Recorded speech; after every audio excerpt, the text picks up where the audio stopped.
What's up, guys? It's Carter back with another video. Today I have a guest with me, and it's Strength Hacks Coaching. You guys may have seen him on Instagram or on YouTube. He's got great content and he does coaching as well. So make sure you check out his channel and go ahead and subscribe to the YouTube channel because we're going to be putting part 2 of this interview on his channel.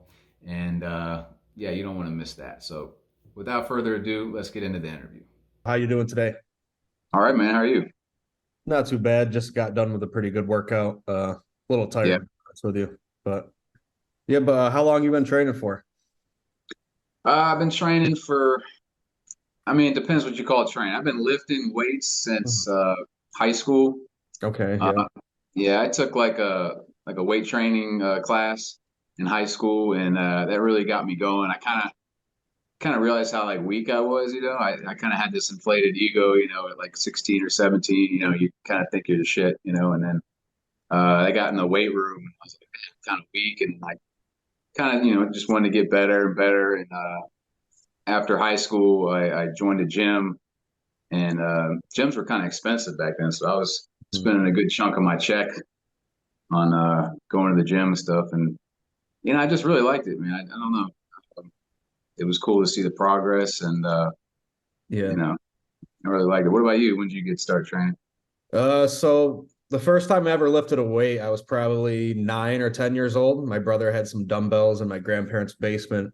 He handed me a 10 and he goes, "Oh, can you curl this?" And I couldn't even curl it for one rep. So that's my first memory of ever lifting. So, I've come a long way since then. Uh, Yeah, I got back into it right before high school. I was like 14. So me and my friend would go on bodybuilding.com and we'd get programs off of there. And we would see the bench program. It would say 4 sets of like 6, 6, 6, and 8 or something like that. So we thought yeah, that you had to do four, basically 4 times 4. So we did 16 sets of bench press for a workout.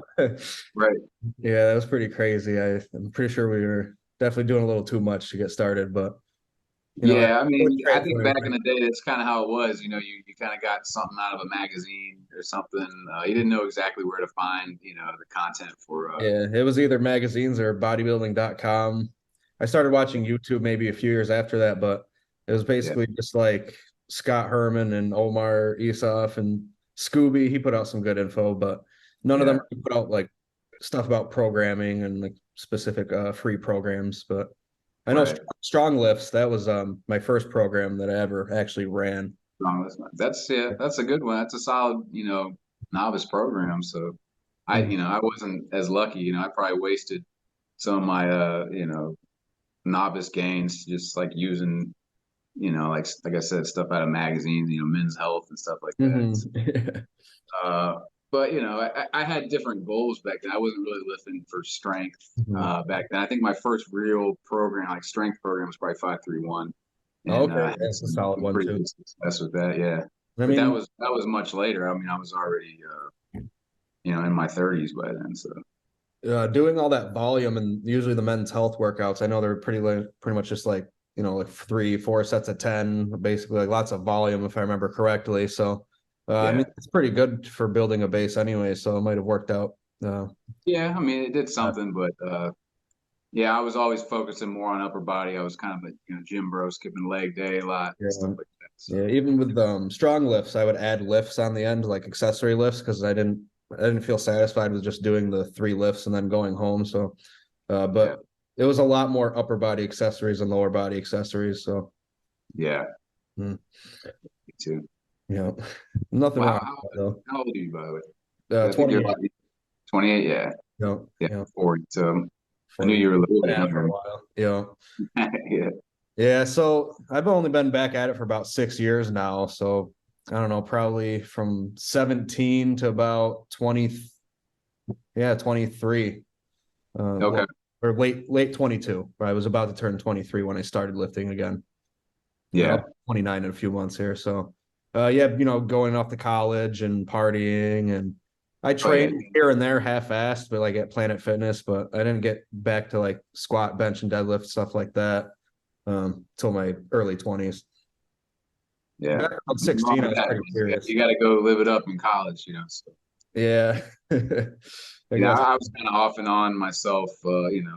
couple years. Like when my son was born, I took a little bit of time off. I didn't have a home gym at the time. So Yeah, it's um, impossible I mean, I yeah, don't have many kids, but my best friend has a couple, and he said without the home gym, he's like, it just wouldn't work.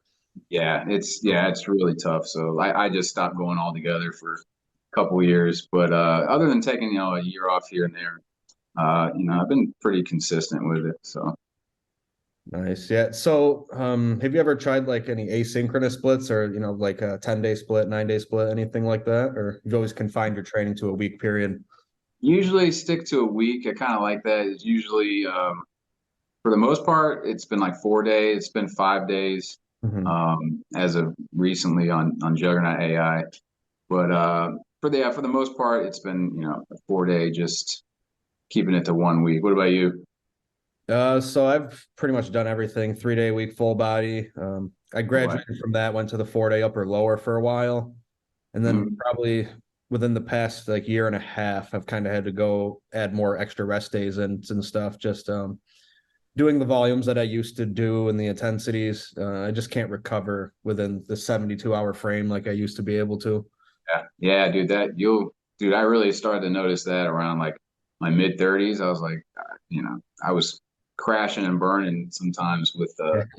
more Yeah. so just like giving it like 100% like full intensity all the time. I could get away with that when I was a little bit weaker and a little bit younger too.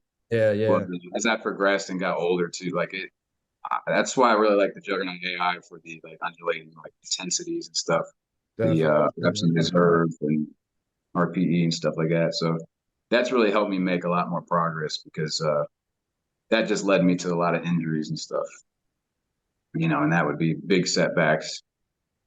Hmm. So Been there. Yeah. I've tweaked my shoulder a few times, always like overshooting on bench and stuff.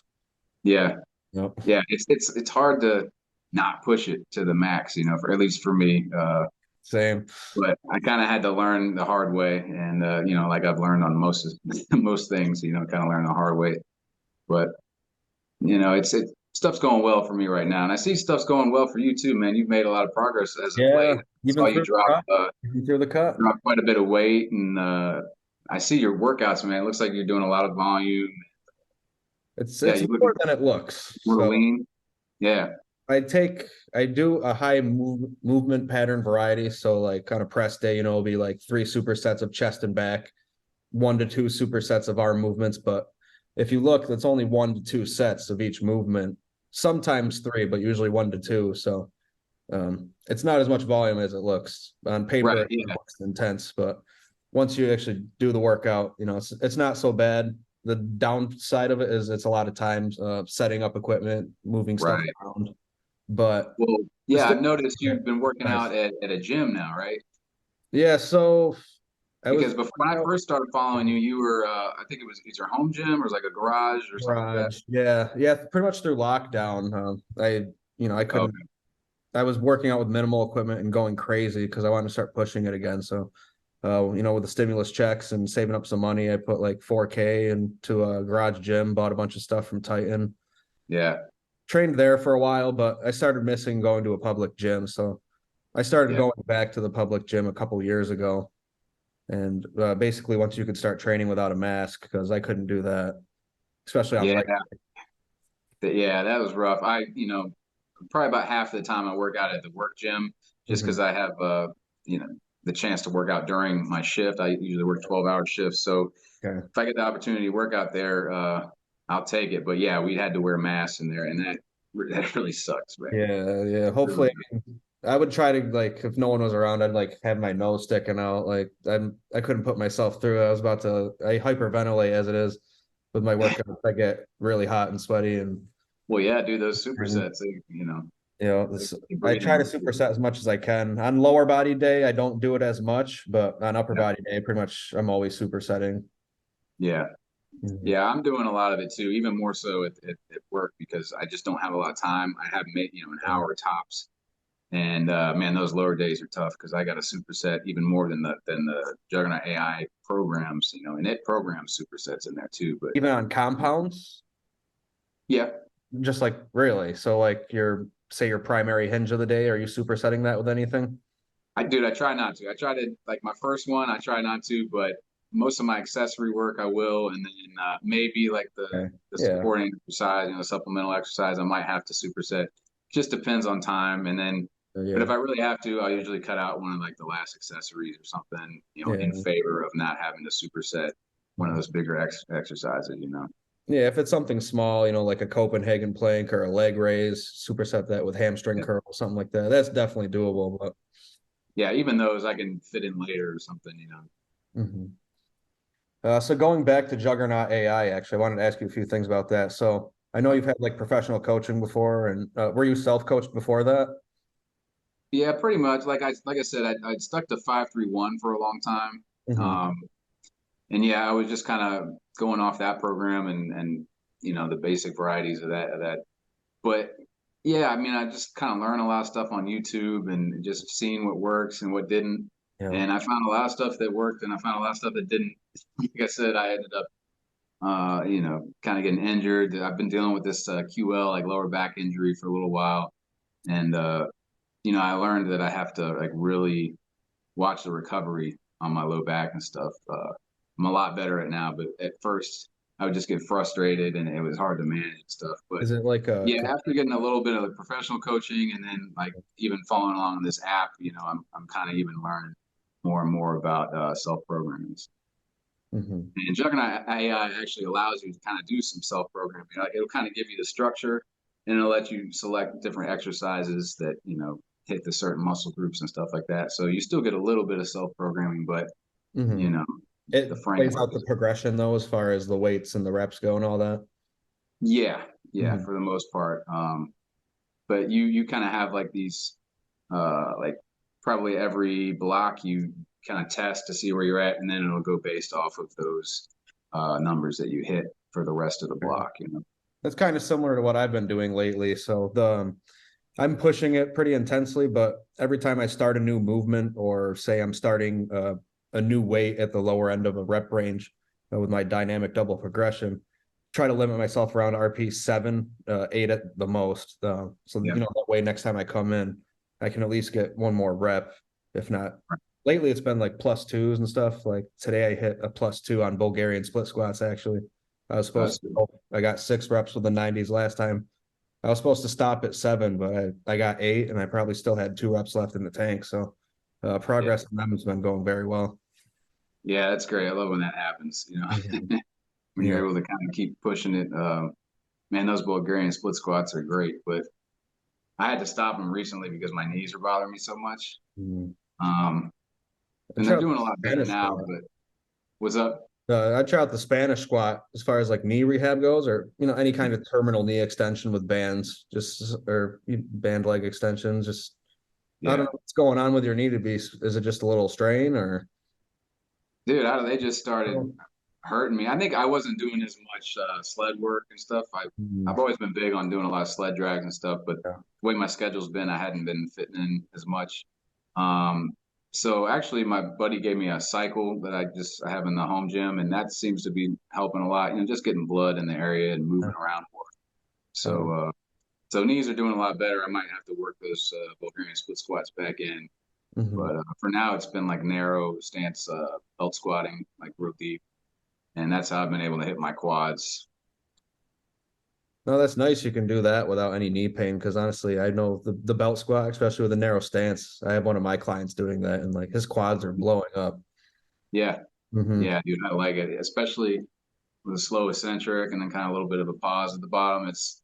Yeah, I've really been able to progress on those throughout the knee pain, which was kind of surprising. I thought it would really bother it, but I Yeah, can't do like the leg extensions right now. It's just not worth it. I'm kind of yeah. messing with it. So hey, those have been working. That's what I'm gonna stick with until they're healed up. So I mean, one thing I would recommend if you can't get the sled out, I know that takes some time to set up and everything. If you have a yeah, treadmill, you could always do a reverse treadmill walk. yeah, Unplug the treadmill. Some people say it burns the motor out, but I don't know. I do it at the one at my gym. The owners don't mind. yeah. So Just do it at somebody else's gym is not a big deal. yeah. I mean, they see me doing it all the time. I feel like they'd say something if they really felt like I was causing harm to it. Yeah. Hmm. So how long have you been coaching? So I started my coaching in 2019. I had like one client for the first year and a half. Yeah. And then it picked up from there. So yeah, for Okay, cool. the past year and a half now, I've been coaching part time, and then over the last 3 months, I've been full time coaching. So it was nice to Nice. finally stop working a full time job and coaching. Now I can just fully focus on my craft. Oh yeah, that's awesome, man. Yeah, Oh congrats yeah, on that, dude. yeah, That's the goal right there. yeah. I mean, you know how the industry is though, like with client flow and stuff. Like I always got to have a backup plan. So Yeah, yeah, mhm. absolutely. Yeah, until like you really, really make it and you got like a huge waiting list and stuff. Like, at that point, you know you're set, but Yeah, it takes a while to get there for sure. that's cool. So you do like online coaching or you do like in person coaching or I do in person most of the time nowadays, but I also take online clients as well. I prefer online, honestly. In person, I can get more in depth, but I like being able to help more people broadly. So that's the yeah. purpose of the online coaching. Whereas Okay. So how do you approach the online coaching? Do you take on like completely not, I mean, all kinds of people like complete novices or Yep. people who already have experience and how do you approach that like as far as like teaching them technique and stuff like that? So yeah, I've coached older guys. I've coached my little brother. I've coached my dad's obese friend. So Yeah. pretty much all over the place. And the one guy I was training, he was an advanced lifter. I've had novices, obviously my brother, like teaching him from the ground up. And you really have to meet the person where they're at. So my first client was my dad's obese friend, and honestly, that was a great learning experience because like what he was able to do like defied everything I thought about like writing a training plan. So I Yeah. basically just break it down into the muscle groups and the movement patterns and then adapt it to like a variation that he could do. Right. So that would be like a wall push up. We were doing like very high box squats with like a 10-pound uh, dumbbell to start. We worked it up slowly over time to like a 30 or 40-pound. And then at that point, we're able to have him start doing safety bar squats when he used to be able to go to the gym. Unfortunately, he has to train at home nowadays. So his equipment selection is a little more limited. Yeah. Mm-hmm. But yeah, it's That's cool. a great learning experience for sure. Yeah, I'm sure as a coach you're learning, every client you take on, you probably learn something new because everybody's Yeah, different. every day, it Yeah, gets that's cool. overwhelming at times, but yeah, I wouldn't trade it for Yeah. anything. Yeah. So what do you guys just like exchange messages? You have them film themselves Yep. and send you footage or Yeah, pretty much. I just use Messenger. So yeah, whoever signs up, I'll send them my personal Facebook, and then that way it's kind of separate from my Instagram page. It gets a little flooded at times. yeah, So then, that way I'm able to have the log on there of all the chatting, to send their videos on there. I give all the feedback on there. yeah, So basically everything's all in Messenger, and then I'll send the Excel spreadsheets over through Gmail or well, my Gmail, and then to whatever email they have. yeah. Some people they don't want to go through all that, and in that case, I'll just type the program out in a messenger text. But I really like to use the spreadsheet, so I try to get everyone to get with the program, literally. Right, You know. right.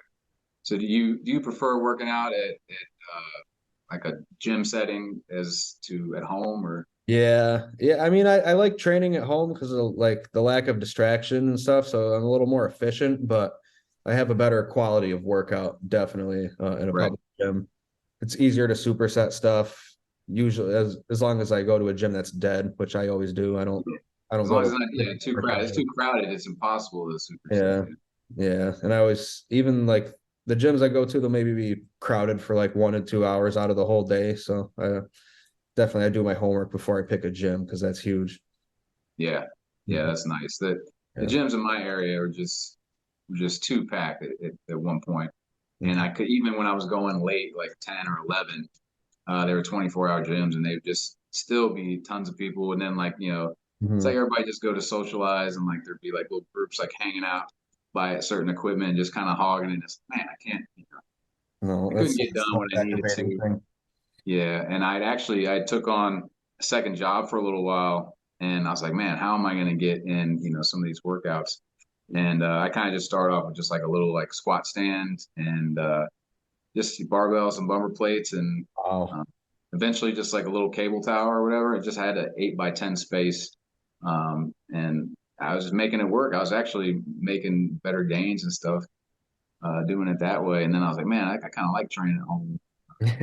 Yeah, Browse. compared to that, it's when there's all these lazy people around, definitely the environment makes or breaks how Yeah, effective the gym's going to be. yeah, With the gym that I go to now, like that's really been huge. This is the first gym now that I live out in California. Mhm. This gym that I go to out here, I don't know if you know Andrew Kyle Tang. He recommended the gym to me. Oh, really? No, I'm not familiar. Okay, so I mean, look him up on Instagram. I think he just front squatted like 600 something pounds the other day or Oh, wow. a couple weeks ago. Yeah, so all natural, definitely a big inspiration.